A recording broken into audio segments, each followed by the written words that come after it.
college sports is going through, I think, a change in which many people called for and said this has to be changed. That change, of course, is name, image, and likeness. And what I told you would happen has happened, maybe faster and spread more rapidly and had a greater effect than I even could have considered. But I did think it would happen. I do believe I know what the next step is. And if something isn't changed, and it is a dynamic change that most people don't see coming, right? Which is a lot like the law change that we're very likely to see in Washington, D.C. There's a law of unintended consequences, right? Unintended consequences. I think we all know it. Do I need to explain what the law of unintended consequences is? Let's just take name, image, and likeness. The intended consequence for most people is star athlete plays well, wanted to go and get a free meal down the street, or wanted to be a pitch man for a local company because he represents that school, he represents his family, he represents his hometown, he's from the state, and, hey, Charlie's Chicken wants to make him the spokesperson for Charlie's Chicken. That's the deal.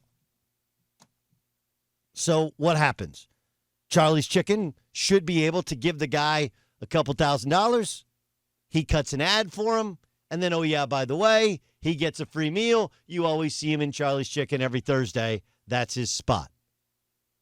That's the intended consequence of it, right? Does anybody dispute that that's the intent? The intended consequence is guy plays well, plays great, and, hey, I just want a little piece of the pie.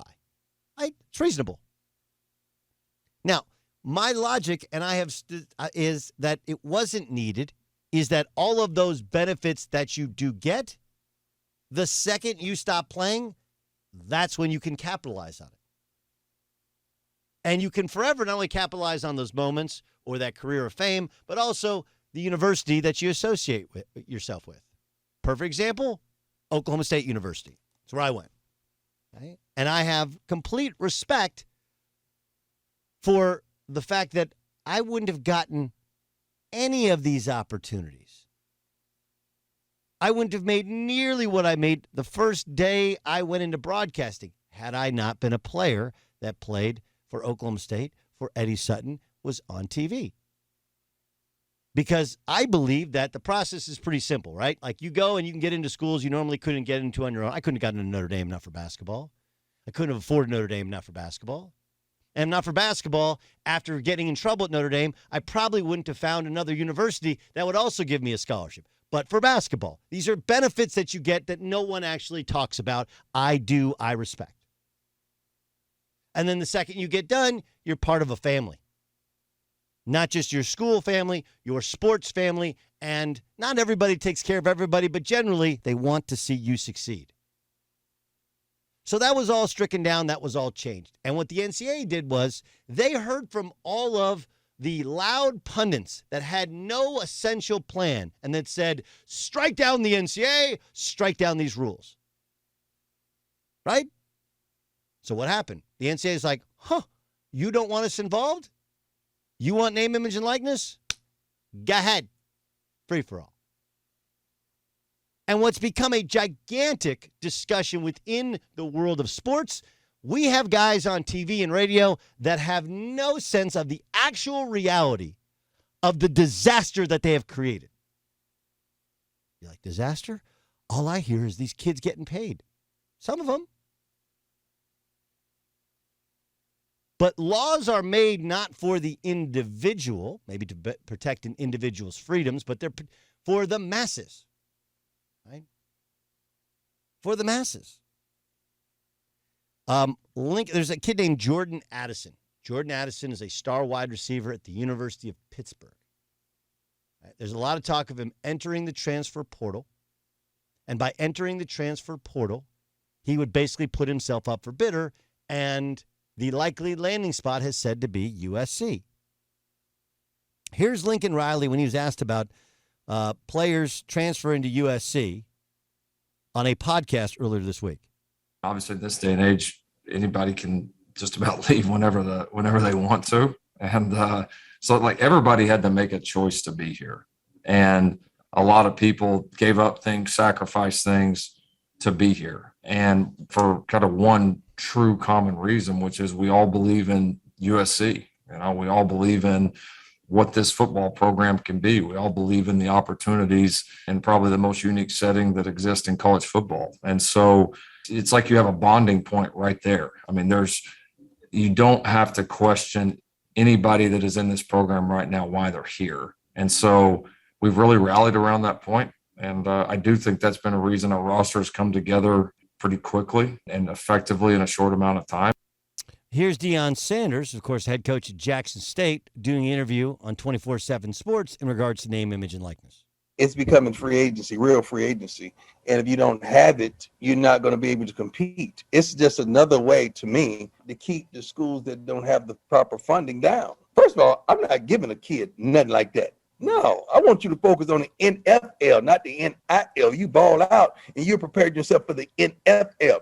If you get comfortable with, you already got a meal and you got that coming, I mean, come on. How hungry are you going to be to go out there and work and go get it? First of all, if he's been offered $2 million, that means they got it. That's not the kid's fault. That's not his fault whatsoever. But he should be really looking at, where is this going to take me? Okay, is the quarterback there? Is the system there? Is the environment there? Am I going to be happy? Because you can be rich and very unhappy. I've been that before. Honestly, there's some amazing things that Deion said. Amazing things. And it's fascinating where you get people who will say, yeah, this evens the playing field. It doesn't. It brings a greater disparity to the playing field. Well, the players deserve it. Most of them do not. Look, Oscar Tshiebwe was the National Player of the Year. He chose to come back to Kentucky. Tshiebwe is an amazing human being, a great story. And there's a guy who didn't get, played like half the game at West Virginia, transfers in, and absolutely was fantastic for Kentucky. Now, they benefit from the fact that as an NBA prospect, he's probably a second rounder. He may make the league, but it's not like he's going to be a star in the league. But Oscar Tshiebwe, though I don't think anyone's name, image, and likeness in reality is worth the $2 million price tag that people are reporting that he's making, and a lot of the how much he's making is, it's like, I once caught a fish this big. But look, it's definitely going to be a sizable amount of money. There's a guy, though, that at least has played at the university, achieved something fantastic at the university, and chosen to stay at the university. Now, it does go to what Lincoln Riley's saying, which is like, look, do you want to be here? If you want to be here, then you don't need any money, but getting money. And there's always been the sense that Kentucky would take care of their guys anyway, regardless of whether there's name, image, and likeness. But the simple fixes have to do not just with name, image, and likeness, which is being used in ways which aren't actually name, image, and likeness, but also the transfer portal. There are over 1,400 basketball players in the transfer portal. I want you to do the math on that. Right? There are 350 some odd scholarship Division I men's basketball programs. There are 13 scholarships on a team. So you get to 14 and eventually it'll get to 16, 1,700. You're talking about a sizable number of kids on each team leaving. And what's changed is they can transfer and play right away without ramification.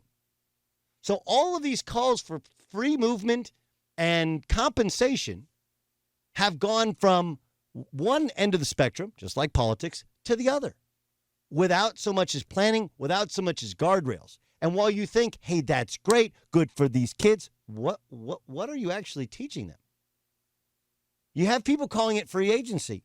Free agency in professional sports is earned through several years under contract. You don't get to be a free agent after 1 year. And then if you don't like it there, after the next year, unless you sign a 1-year deal. And LeBron did that. Okay, remember, LeBron did that after he was in the league for 8 years. Then he started signing 1-year contracts. And he was the best in the sport. So you're basically buying a player, and let's just take football. okay, where guys really, truly have very, very little individual value, but it's actually the most value to the school. That's the crap part that everyone's told. You're taught that like basketball players have all this value. If their individual name, image, and likeness actually had value, then they wouldn't need to play in college. They would go to the G League. They could benefit off their name, image, and likeness and do commercials, but they can't. Do you know why? Because it's not tied to a university. That's why Zion Williamson got so much money in his Nike deal. He was already a YouTube sensation. He already would have gotten a contract. He was already the number one pick, but he went to Duke, and it made his popularity double, triple, maybe even quadruple. But you make it impossible for a kid to have a reasonable college experience, for him to grow at the university, to have any sort of culture, to understand what it's about to be a team. Like, think about you're a high school football player. Okay, so if you're getting paid to go to a school, that's not actually name, image, and likeness because you haven't actually done anything that determines you're going to have some value to local car dealer guy or whatever, right? You're just buying guys. And then freshmen in college, in football, generally don't play or play very little. So you give a guy 50 grand, 100 grand, 150 grand to come. That's buying a player. Now he's on scholarship. He's working. If you don't play him enough, even as a freshman, when he's not ready, he can pack up and leave. And then go and do it again at the next school. And so on and so forth. Granted, you can't transfer twice until you graduate, but you can use the fact that you're on scholarship, and there's a big controversy about Texas Tech. Kid wants to transfer transfer as a grad transfer, but he'd have to take classes in the summer on Texas Tech's dime in order, and they're like, no. Sports are supposed to teach you about life, right? Aren't they? I mean, that's the whole thing. It's supposed to be a microcosm of life. We're supposed to learn to blend, to work together, regardless of race, ethnicity, or sexual orientation. Where you're from, doesn't matter. We throw you in a room, you figure it out, you play as a team, right? But between giving some salaries and some not salaries, between the desire to have to play right away, and if I sit, I'm out, you can't teach patience. You're paying somebody before they actually accomplish something, which doesn't happen anywhere else in life. And oh yeah, by the way, about a decade ago, there was a fight over, hey, let's make sure that all the scholarships are 4-year, 5-year guaranteed deals. We have no value in the scholarship. We just don't. You fought for a 4 or 5 year deal, yet you can get out of it scot-free without any ramification. That's not real life. You can't do that anywhere else. I'm under contract for 2 more years, Fox Sports Radio. Okay? So if any of my friends who I worked with say, hey, I'd like to hire you, I'd say, that's great. You know what I have if I choose to leave my contract? It's called a non-compete. You get people go, like, this doesn't occur anywhere else where a guy leaves, and yes, you do. It's called a non-compete. Most people have it if you have a contract for more than a year. And that's what they have. They have contracts. Additionally, you're going to piss off all these boosters. The opposite of the intended effect. The intended effect was to create a bond between the boosters, the community, the kid, represent the kid, the school, etc. And now the kid's like, I don't really value that. I just value your cash. And the second that things aren't going good for me in sports, I'm out. Oh, yeah, by the way, you have to teach people to be coachable. They have to work together. Why should I be coachable if I'm getting a check from somebody else? And if I don't like it, I leave and go play for somebody else who's going to give me a check. And then we repeat the same pattern all over again. Here's the part that I can separate myself from all these other yackers that don't know the realities of it. I'll give you a couple of reasonable solutions.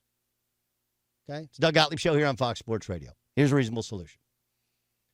You cannot get paid for your name, image, and likeness until you have played a season for the university.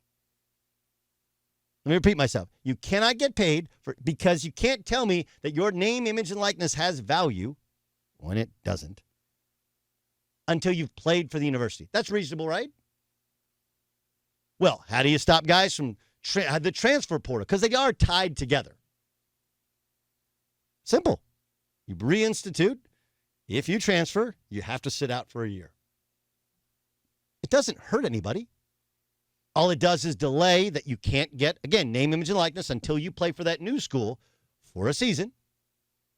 And, oh, yeah, by the way, it actually helps you assimilate to the culture of a new school, to the culture of new coaching staff. Most guys who transfer because they're not playing enough, and allows you to build your body up and build your game and fix your game and just be a college student who works. It's like a gap year, only you get to be at the school and work on your game. That's it. I didn't cap what you can make. I didn't cap how long you can stay. I don't cap. You can transfer multiple times. I don't care. 2 rules. Can't make money until you've played a season, and you have to sit a year if you transfer. At Gottlieb Show is the Twitter handle. At Gottlieb Show is the Instagram. The Doug Gottlieb Show fan page is on Facebook.